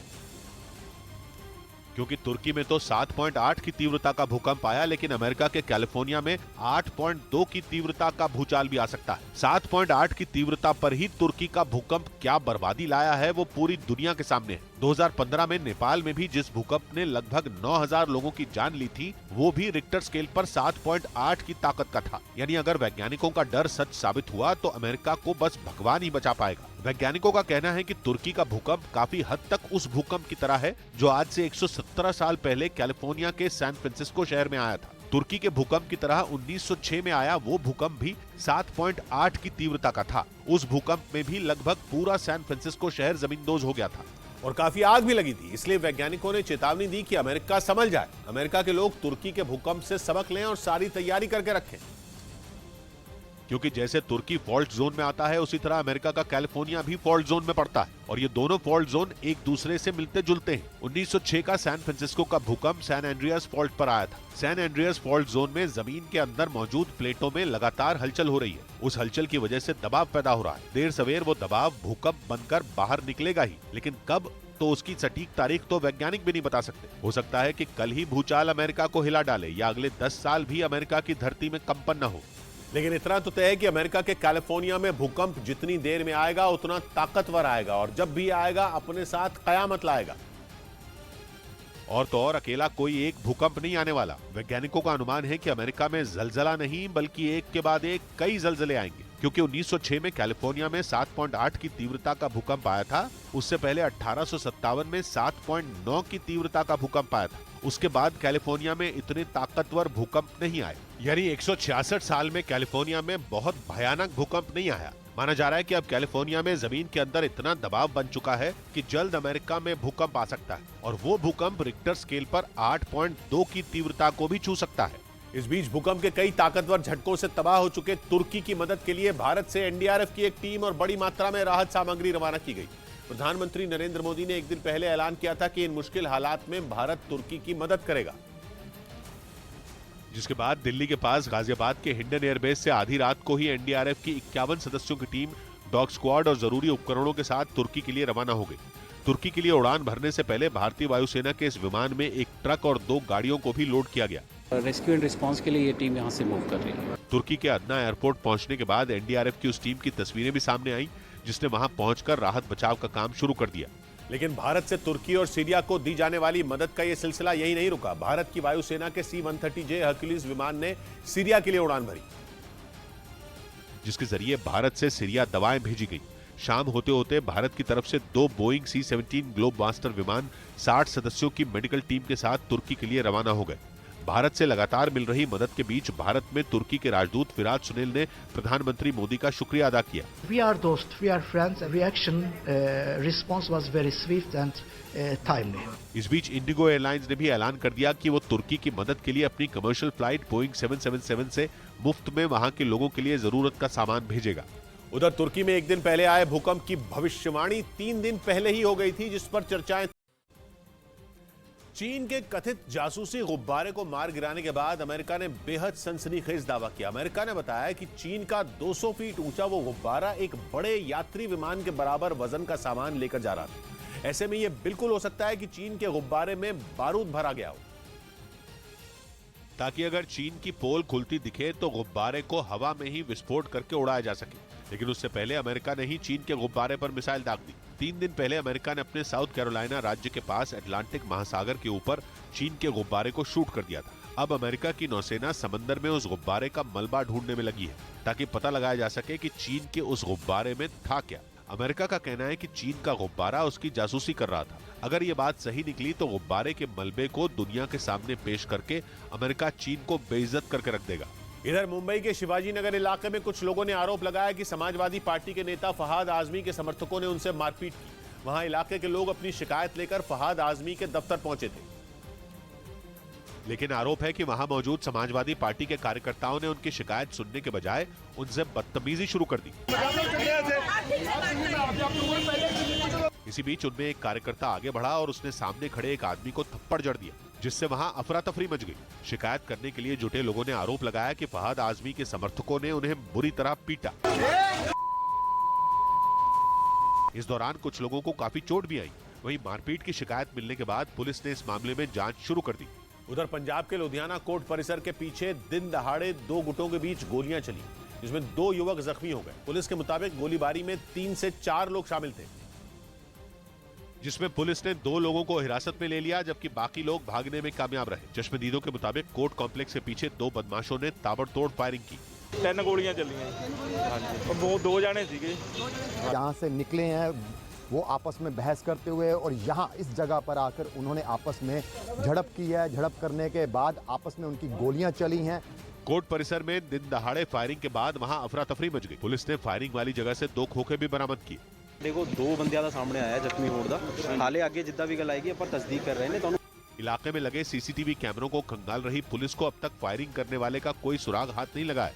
इस बीच संयुक्त राष्ट्र सुरक्षा परिषद में पेश की गई एक रिपोर्ट में उत्तर कोरिया पर क्रिप्टो करेंसी चुराने का आरोप लगा। रिपोर्ट में दावा किया गया कि 2022 में उत्तर कोरिया के हैकरों ने अरबों की क्रिप्टो करेंसी चुराई और दुनिया के कई देशों की डिफेंस कंपनियों की जेब हल्की कर डाली।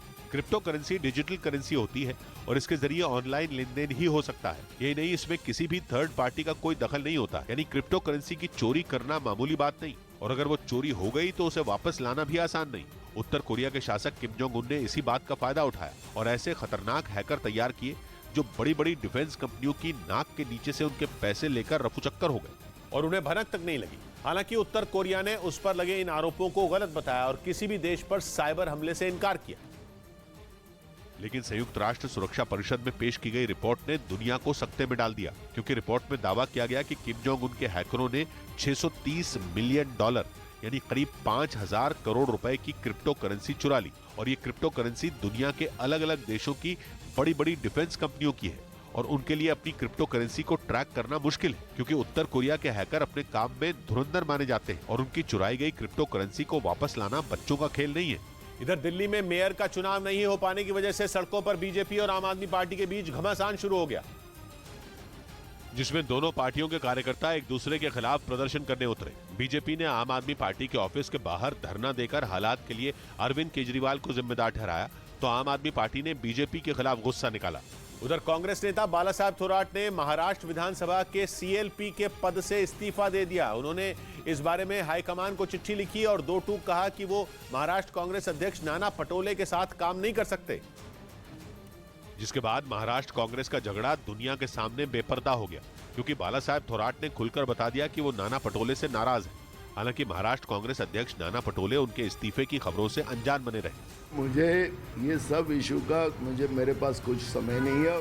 सूत्र बता रहे हैं कि थोराट और पटोले के झगड़े की वजह नासिक में हुआ विधान परिषद चुनाव है, जिसमें थोराट के भांजे सत्यजीत तांबे ने पार्टी से बगावत करके निर्दलीय चुनाव लड़ा और जीत गए, जिसके बाद सत्यजीत तांबे और उनके पिता को पार्टी से निलंबित कर दिया गया।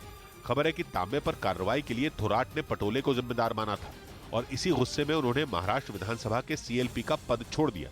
2024 और मुंबई महानगर पालिका के चुनाव से ठीक पहले हुई ये कलह कांग्रेस का काम बिगाड़ सकती है और बीजेपी का काम बिना मेहनत के बन सकता है। इस बीच उत्तराखंड के हल्द्वानी में सरकारी जमीन पर बने करीब 4,000 घर फिलहाल तोड़े नहीं जाएंगे, क्योंकि सुप्रीम कोर्ट ने राज्य सरकार को पुनर्वास योजना बनाने के लिए 8 हफ्ते का वक्त दे दिया। लिहाजा अब अगले 8 हफ्तों तक वहां से अतिक्रमण नहीं हटाया जा सकेगा। रेलवे का दावा है कि उसकी जमीन पर कब्जा करके 4,000 घर बनाए गए। सुप्रीम कोर्ट ने इस मामले पर सुनवाई करते हुए उत्तराखंड सरकार और रेलवे को समाधान निकालने और पुनर्वास योजना बनाने के लिए 8 हफ्तों का वक्त और दे दिया। उधर अमेरिका के साउथ कैरोलिना पोर्ट से बख्तरबंद गाड़ी ब्रैडली की पहली खेप यूक्रेन के लिए रवाना कर दी गई। अमेरिका की ओर से इसका वीडियो भी जारी किया गया, जिसमें 60 से ज्यादा बख्तरबंद गाड़ियों को जहाज पर लोड करते दिखाया गया। ब्रैडली की पहली खेप जल्द ही यूक्रेन पहुंच जाएगी। अमेरिका ने पिछले महीने की शुरुआत में यूक्रेन को करीब 100 ब्रैडली बख्तरबंद गाड़ियां भेजने का वादा किया था, जिसे अब पूरा किया जा रहा है। युद्ध के मैदान में ये बख्तरबंद गाड़ी यूक्रेन के जवानों के लिए रक्षा कवच बनेगी, क्योंकि ये दुश्मनों के हमले से बचाते हुए बड़ी तेजी से जवानों को एक जगह से दूसरी जगह तक पहुंचाती है। साथ ही ब्रैडली ऑटोमेटिक मशीन गन और एंटी टैंक मिसाइल से भी लैस है।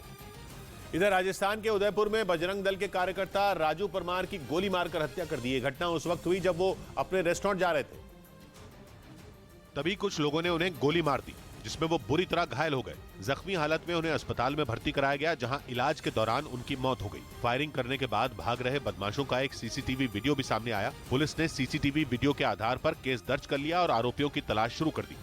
उधर खबर है कि चीन पृथ्वी के दक्षिणी छोर पर मौजूद अंटार्कटिका में ग्राउंड स्टेशन बनाने की तैयारी में है। चीन का कहना है कि इन स्टेशनों से उसके सैटेलाइटों को सपोर्ट मिलेगा, लेकिन जैसा चीन का ट्रैक रिकॉर्ड रहा है, उसे देखते हुए किसी भी देश को चीन की बातों पर विश्वास नहीं हो रहा। माना जा रहा है कि सैटेलाइटों के नेटवर्क को सपोर्ट देना तो बहाना है, असली माजरा कुछ और ही है। डर यह है कि चीन अंटार्कटिका में ग्राउंड स्टेशन बनाने के नाम पर अपने दुश्मनों की जासूसी करने का प्लान बना रहा है। इससे पहले दक्षिण अमेरिकी देश अर्जेंटीना में भी चीन के ग्राउंड स्टेशन बनाने पर बवाल हुआ था। इस बीच अमेरिका के शिकागो में एक गोदाम में भीषण आग लग गई और पूरे इलाके में धुएं का गुबार फैल गया, जिसका एक वीडियो भी सामने आया, जिसमें धधकती आग की ऊंची ऊंची लपटों ने चंद ही मिनटों में पूरे गोदाम को अपनी चपेट में ले लिया, जिस पर काबू पाना दमकल कर्मचारियों के लिए मुश्किल हो गया। थोड़ी ही देर में आग गोदाम के आसपास के हिस्सों में भी फैलने लगी और पूरे इलाके में धुएं का गुबार फैल गया। हालांकि वहां आग किस वजह से लगी इसका पता नहीं चल सका। इधर 2017 में चीन की BRI परियोजना पर की गई प्रधानमंत्री की भविष्यवाणी सटीक साबित हुई, क्योंकि चीन ने इस परियोजना के नाम पर जिन जिन देशों को कर्ज दिया उनमें कई की आर्थिक हालत पतली हो चुकी है और वहां के लोगों के भूखों मरने की नौबत आ चुकी है। पाकिस्तान और श्रीलंका इसका जीता जागता उदाहरण है, जिन्हें चीन की BRI परियोजना ने बर्बाद कर दिया। उनकी अर्थव्यवस्था की कमर ऐसी तोड़ी कि वो ठीक से खड़े तक नहीं हो पा रहे। पिछले साल श्रीलंका में हुई हिंसा और इस समय पाकिस्तान में आटे और तेल को तरसते लोग इसी का सबूत है। चीन ने BRI परियोजना का जाल भारत के कई पड़ोसी देशों में फैलाया, जिनमें पाकिस्तान, श्रीलंका, मालदीव और बांग्लादेश जैसे देश शामिल हैं, जिन्हें चीन ने पहले कर्ज दिया और फिर कर्ज वसूली के नाम पर वहां के लोगों का खून चूस लिया। चीन की इस परियोजना पर भारत के प्रधानमंत्री ने पहले ही भविष्यवाणी कर दी थी, जो अब सटीक साबित हो रही है। भारत सरकार ने 13 मई 2017 को चीन की BRI परियोजना पर एक औपचारिक बयान जारी किया था, जिसमें साफ कर दिया गया था कि बुनियादी ढांचे के विकास के नाम पर चीन को भारत में घुसने की इजाजत नहीं मिलेगी। यानी प्रधानमंत्री ने उसी वक्त दुनिया को बता दिया था कि भारत चीन पर भरोसा नहीं कर सकता और उनकी वो भविष्यवाणी करीब 5 साल में ही सच साबित होने लगी। पहले श्रीलंका की लंका लगी, जिसके बाद पाकिस्तान भीख मांगने लगा। बांग्लादेश और मालदीव भी उसी राह पर चल पड़े। यही नहीं, BRI परियोजना के तहत आने वाले करीब 42 देश चीन की चाल में फंस चुके हैं, और ये सब इसलिए क्योंकि उन्होंने भारत की तरह नहीं सोचा। इस बीच दिल्ली पुलिस ने अंडरवर्ल्ड डॉन छोटा राजन के 2 गुर्गों को गिरफ्तार कर लिया। पुलिस ने यह कार्रवाई 2020 के फेक करेंसी के मामले में की, जब दिल्ली में 5 लाख रुपए के नकली नोट बरामद किए गए थे। जांच करते हुए पुलिस अंडरवर्ल्ड डॉन छोटा राजन से जुड़े 2 लोगों तक पहुंची, जिन्हें गिरफ्तार कर लिया गया। पुलिस के मुताबिक दोनों आरोपी उत्तराखंड की हल्द्वानी जेल में बंद भूपिंदर उर्फ भुप्पी नाम के बदमाश के संपर्क में थे। उधर रूस की सेना ने एक वीडियो जारी किया, जिसमें उसके जवान दुश्मन पर जोरदार हमले करते दिखाई दिए। हालांकि ये हमले रूसी सेना ने यूक्रेन के किस इलाके में किए, इसकी जानकारी उसकी तरफ से नहीं दी गई। लेकिन जो वीडियो सामने आया उसमें पुतिन के जवान टैंकों से कहर ढाते नजर आए। उन्होंने देखते ही देखते दुश्मन पर गोलों की बारिश कर दी। रूस के रक्षा मंत्रालय का दावा है कि उसके जवानों ने सबसे पहले जंगल में छिपे यूक्रेन के सैनिकों की तलाश की और जैसे ही ज़ेलेंस्की के जवानों की एक टुकड़ी उन्हें दिखाई पड़ी, उन्होंने उन पर चुन चुनकर हमले किए। बताया गया कि रूस के जोरदार हमलों में यूक्रेन की सेना को काफी नुकसान उठाना पड़ा। इस बीच पाकिस्तानी क्रिकेटर जावेद मियांदाद को भारतीय स्पिन गेंदबाज आर अश्विन ने करारा जवाब दिया। ये बहस तब शुरू हुई जब भारत ने पाकिस्तान में होने वाले एशिया कप में हिस्सा लेने से साफ इनकार कर दिया, जिस पर पाकिस्तान के पूर्व खिलाड़ी जावेद मियांदाद ने एक दिन पहले BCCI पर तंज कसा था। नहीं आया तो भाड़ में जाए, हमें कोई फर्क नहीं पड़ता। साथ ही उन्होंने ये भी दावा किया कि अगर भारतीय टीम एशिया कप खेलने पाकिस्तान नहीं आई तो उनकी टीम भी विश्व कप के लिए भारत नहीं जाएगी। जिसके बाद भारतीय स्पिन गेंदबाज आर अश्विन ने उन्हें आड़े हाथ ले लिया। वर्ल्ड कप வர மாட்டோம் அப்படிங்கிற மாதிரி அவங்க சொல்லிருக்காங்க, பட் however அது இட்ஸ் நாட் பாசிபிள் நான் நினைக்கிறேன்। वहीं पूर्व भारतीय गेंदबाज वेंकटेश प्रसाद ने भी ट्विटर पर जावेद मियांदाद को निशाने पर लिया। असल में मियांदाद ने भारतीय टीम को भाड़ में जाने की सलाह दी थी, जिसके जवाब में वेंकटेश प्रसाद ने ट्वीट करते हुए लिखा कि भारतीय टीम भाड़ में नहीं जाना चाहती, इसलिए उसने पाकिस्तान जाने से मना कर दिया। इधर सुप्रीम कोर्ट ने अगुस्ता वेस्टलैंड घोटाले में आरोपी क्रिश्चियन मिशेल की जमानत याचिका को खारिज कर दिया। यानी अगुस्ता वेस्टलैंड घोटाले का मुख्य आरोपी क्रिश्चियन मिशेल अभी जेल में ही रहेगा। क्रिश्चियन के वकील ने दलील दी थी कि आधी से ज्यादा सजा पूरी कर लेने पर उसे जमानत दे देनी चाहिए। हालांकि सुप्रीम कोर्ट ने इससे साफ इनकार कर दिया। क्रिश्चियन ब्रिटेन का नागरिक है जो भारत में VVIP हेलीकॉप्टर घोटाले के आरोप में सजा काट रहा है। उधर उद्योगपति गौतम अदानी पर संसद में फिर हंगामा हुआ। कांग्रेस सांसद राहुल गांधी ने अदानी के मुद्दे पर बोलते हुए बीजेपी को निशाने पर लिया, जिसमें राहुल ने आरोप लगाया कि अदानी के लिए मौजूदा केंद्र सरकार ने नियम तक बदल दिए। इस रूल को हिंदुस्तान की सरकार ने बदला। रविशंकर प्रसाद ने पलटवार करते हुए राहुल के बयान को शर्मनाक करार दिया। राहुल गांधी ने लोकसभा में राष्ट्रपति अभिभाषण पर बोलते हुए बेबुनियाद शर्मनाक आरोप लगाए। संसद में हंगामा तब हुआ जब राष्ट्रपति के अभिभाषण पर चर्चा के दौरान राहुल गांधी ने अदानी मुद्दे पर सरकार को घेरा। इस बीच न्यूज 18 को मिली एक्सक्लूसिव जानकारी के मुताबिक प्रतिबंधित संगठन PFI यानी पॉपुलर फ्रंट ऑफ इंडिया ने बिहार के बड़े लोगों को टारगेट करने की खतरनाक साजिश रची है, ताकि माहौल खराब कर धार्मिक उन्माद फैलाया जा सके। और न्यूज 18 को मिली एक्सक्लूसिव जानकारी ये बताती है कि इस साजिश को अंजाम देने के लिए काफी वक्त से हथियार बिहार पहुंचाए जा रहे हैं। ये सनसनीखेज जानकारी PFI के बिहार मॉड्यूल की जांच कर रही NIA के हवाले से सामने आई। सुरक्षा एजेंसियों के मुताबिक जिस तरह आतंकी कश्मीर में टारगेट किलिंग से माहौल बिगाड़ने की साजिश रचते हैं, ठीक उसी तरह बिहार में PFI ने बड़े नेताओं, कारोबारियों और अधिकारियों को टारगेट करने का प्लान बनाया है। खुफिया एजेंसियों से मिली एक्सक्लूसिव जानकारी के मुताबिक इस खतरनाक साजिश का मास्टरमाइंड बिहार पीएफआई मॉड्यूल का याकूब नाम का आरोपी है, जो काफी वक्त से फरार चल रहा है। खुफिया एजेंसियों के सूत्रों के मुताबिक पिछले साल केंद्र सरकार की कार्रवाई के बाद पीएफआई देश में धार्मिक सद्भाव बिगाड़ने के लिए टारगेट किलिंग पर ही काम कर रहा है और इसके लिए बिहार में याकूब ने पूरी तैयारी भी कर ली थी। न्यूज 18 को मिली एक्सक्लूसिव जानकारी के मुताबिक याकूब बिहार के चकिया इलाके का रहने वाला है और वो पिछले 1.5 साल से बिहार के अलग अलग इलाकों में 1 दर्जन से ज्यादा ट्रेनिंग कैंप चला चुका है, जहां टारगेट किलिंग के लिए कम उम्र के लड़कों को हथियार चलाने की ट्रेनिंग दी जाती थी। खुफिया एजेंसियों के मुताबिक ये ट्रेनिंग कैंप फुलवारी शरीफ, बेतिया, दरभंगा, मोतिहारी, कटिहार, पूर्णिया, अररिया, मधुबनी और बिहार शरीफ में चलाए जा रहे थे। लेकिन जैसे इन ट्रेनिंग कैंपों पर सुरक्षा एजेंसियों ने कार्रवाई शुरू की, याकूब फरार हो गया। खुफिया एजेंसियों के सूत्रों का यह भी कहना है कि फरार होने के बाद याकूब ने लोगों को टारगेट बनाने का अपना इरादा नहीं छोड़ा, बल्कि वो सुरक्षा एजेंसियों से बचकर अपने प्लान को अंजाम देने की तरफ बढ़ने लगा। न्यूज 18 को मिली एक्सक्लूसिव जानकारी के मुताबिक टारगेट किलिंग की इस खतरनाक साजिश को अंजाम देने के लिए याकूब और उसके साथी हथियार जमा करने में जुट गए और जांच एजेंसियों को इस बात की भी आशंका है कि याकूब और उसके साथियों ने आधा दर्जन से भी ज्यादा लोगों की एक लिस्ट बना रखी है। हालांकि पिछले 3 दिनों में एनआईए ने पीएफआई के बिहार मॉड्यूल से जुड़े 3 लोगों को गिरफ्तार किया है, जबकि कई लोगों की तलाश की जा रही है। लेकिन इस साजिश का मास्टरमाइंड याकूब सुरक्षा एजेंसियों की पकड़ से बाहर है। उधर मुंबई पुलिस ने फर्जी वेबसाइट के जरिए लाखों की ठगी करने के आरोप में एक युवक को गिरफ्तार कर लिया। बताया गया कि उसने रिजॉर्ट बुकिंग की फर्जी वेबसाइट बनाकर कई लोगों को चूना लगा दिया और इस ठगी में आरोपी का भाई भी उसका साथ देता था, जो फिलहाल पुलिस की गिरफ्त से बाहर है। पुलिस के मुताबिक दोनों आरोपी रिजॉर्ट बुकिंग के नाम पर लोगों से लाखों रुपए ले लेते थे और बाद में रिजॉर्ट के बंद होने का बहाना बनाकर लोगों के पैसे भी हड़प लेते थे। इधर कोलकाता में पक्की नौकरी की मांग पर आशा कार्यकर्ताओं ने बंगाल सरकार के खिलाफ जमकर प्रदर्शन किया। इस दौरान उनकी पुलिस से झड़प भी हुई, जिसके बाद पुलिस ने कई आशा कार्यकर्ताओं को हिरासत में ले लिया, जिससे मामला बिगड़ गया और प्रदर्शनकारी पोस्टर बैनर लेकर सड़क के बीचों बीच बैठ गए। हालांकि पुलिस ने आशा कार्यकर्ताओं को समझाकर मामले को शांत कराया। आशा कार्यकर्ता पक्की नौकरी को लेकर स्वास्थ्य भवन के सामने प्रदर्शन कर रही थी। इस बीच वैगनर ग्रुप के प्रमुख ने यूक्रेन के राष्ट्रपति जेलेंस्की को बड़ी चुनौती दे डाली। उन्होंने जेलेंस्की को खुद जंग के मैदान में उतरकर आसमान में फाइटर जेट से लड़ने के लिए ललकारा और कहा कि अगर वो आसमान में उन्हें हरा दें तो बखमूत उनका हो जाएगा। फाइटर जेट में बैठकर वीडियो संदेश जारी करते हुए वैगनर ग्रुप के प्रमुख ने जेलेंस्की को लड़ाकू विमान से जंग में ताकत दिखाने को कहा। डॉनबास के बखमूत शहर पर कुछ दिनों पहले वैगनर ग्रुप ने कब्जे का दावा किया था, लेकिन यूक्रेन की सेना ने उसके दावे को गलत बताया था। और अब जब येवगेनी प्रिगोजिन ने जेलेंस्की को आसमान में जंग के लिए ललकारा, तो ये साफ हो गया कि अब भी वहां भीषण जंग जारी है। हालांकि जेलेंस्की की तरफ से उनकी चुनौती पर कोई जवाब नहीं दिया गया। इधर जोधपुर में सऊदी अरब से दिल्ली आ रहे इंडिगो के विमान की इमरजेंसी लैंडिंग से हड़कंप मच गया। बताया गया कि एक महिला की तबीयत बिगड़ने पर विमान की इमरजेंसी लैंडिंग करवाई गई और उसे आनंद फानन में अस्पताल पहुंचाया गया, जहां डॉक्टरों ने उसे मृत घोषित कर दिया। फिर आएंगे इधर, उसने दम तोड़ दिया। जिस महिला की फ्लाइट में अचानक तबीयत बिगड़ने से मौत हुई, वो कश्मीर की रहने वाली बताई गई और वो अपने बेटे के साथ सऊदी अरब से दिल्ली पहुंचकर श्रीनगर जाने वाली थी। उधर उत्तर प्रदेश के सहारनपुर में अवैध शराब के कारोबार से जुड़े एक आरोपी की संपत्ति को प्रशासन ने कुर्क कर लिया।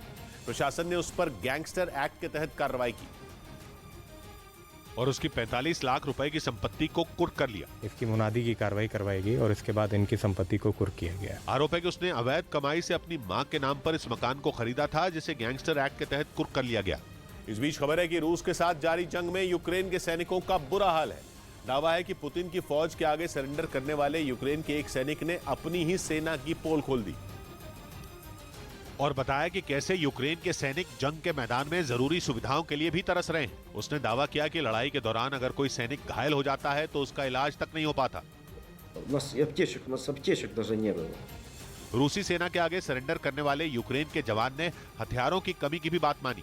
रूस के मीडिया का दावा है कि पुतिन की सेना आधुनिक हथियारों से यूक्रेन पर जोरदार हमले कर रही है, लेकिन बताया जा रहा है कि हथियारों की कमी की वजह से यूक्रेन के सैनिक उससे मुकाबला नहीं कर पा रहे। खबर है कि इसीलिए यूक्रेन के कई जवान रूसी फौज के आगे घुटने टेकने में ही अपनी भलाई समझ रहे हैं, ताकि उनकी जान बच जाए।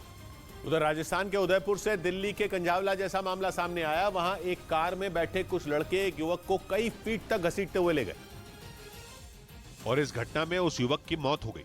वो उसे अपनी कार से उदयपुर के एक इलाके में करीब 200 फीट तक घसीटते हुए ले गए, जिसका वीडियो वहां लगे सीसीटीवी कैमरे में रिकॉर्ड हो गया। घटना में मरने वाले युवक का नाम हेमराज बताया गया। इधर राजस्थान के जोधपुर से फिल्मी स्टाइल में लूटपाट करने का एक वीडियो सामने आया। वहां कुछ बदमाशों ने एक कुरियर कंपनी के दफ्तर में लाखों रुपए की लूट को अंजाम दिया और इसके बाद वहां से फरार हो गए। इस घटना के वीडियो में साफ देखा जा सकता है कि हेलमेट पहने दो बदमाश हाथों में पिस्तौल लेकर कुरियर कंपनी के दफ्तर में दाखिल हुए और इसके बाद वहां मौजूद कर्मचारियों को धमकाते हुए उन्हें घुटनों के बल बैठा दिया। दोनों बदमाशों ने पिस्तौल के दम पर कुरियर कंपनी के कर्मचारियों को डराया और उनसे पैसों की मांग की। जान जोखिम में देख एक कर्मचारी ने इशारे से उन्हें पैसे रखने वाली जगह के बारे में जानकारी दे दी। इसके बाद बदमाशों ने वहां रखे करीब 2,61,000 रुपए समेट लिए और दफ्तर को बंद करके वहां से भाग निकले। हेलमेट पहने हुए आए और यहाँ से 2,61,000 करीबन रुपए दो कर्मचारी थे उनसे छीन कर ले गए। शिकायत मिलने पर पुलिस ने मामला दर्ज कर लिया और आरोपियों की तलाश में जुट गई। इस बीच उत्तराखंड के कर्णप्रयाग में दरार वाले मकानों से कई परिवारों को सुरक्षित जगह पर शिफ्ट किया गया। जोशीमठ की तरह यहां भी जमीन धंसने के मामले सामने आए थे, जिसके बाद प्रशासन ने खतरे वाले 8 मकानों को खाली करवा लिया और उनमें रहने वाले परिवारों को सुरक्षित जगह पर शिफ्ट करवा दिया। तो शीघ्र ही वो आके ग्राउंड पे इंस्पेक्शन करेगी और उसी रिपोर्ट के अनुसार वहां पर आगे की कार्रवाई की जाएगी। वहीं उत्तराखंड सरकार ने जमीन धंसने की जांच कराने के लिए एक समिति भी गठित कर दी। कर्णप्रयाग में जमीन धंसने के बाद 39 मकानों में बड़ी बड़ी दरारें पड़ गई थी। इधर बिहार में एम्बुलेंस के जरिए शराब की तस्करी करने का मामला सामने आया। वहां कैमूर जिले में एक एम्बुलेंस से शराब की 400 से ज्यादा बोतलें बरामद की गई और पुलिस ने इस मामले में एम्बुलेंस के ड्राइवर को गिरफ्तार कर लिया। मुखबिर के जरिए पुलिस को एम्बुलेंस में शराब की तस्करी की खबर मिली थी, जिसके बाद पुलिस ने नाकेबंदी करके एम्बुलेंस को रास्ते में ही पकड़ लिया। पुलिस के मुताबिक ये शराब यूपी से लाई गई थी, जिसे बिहार के अलग अलग जिलों में भेजा जाना था। उधर राजस्थान के जैसलमेर में एक्टर सिद्धार्थ मल्होत्रा एक्ट्रेस कियारा आडवाणी के साथ शादी के बंधन में बंध गए।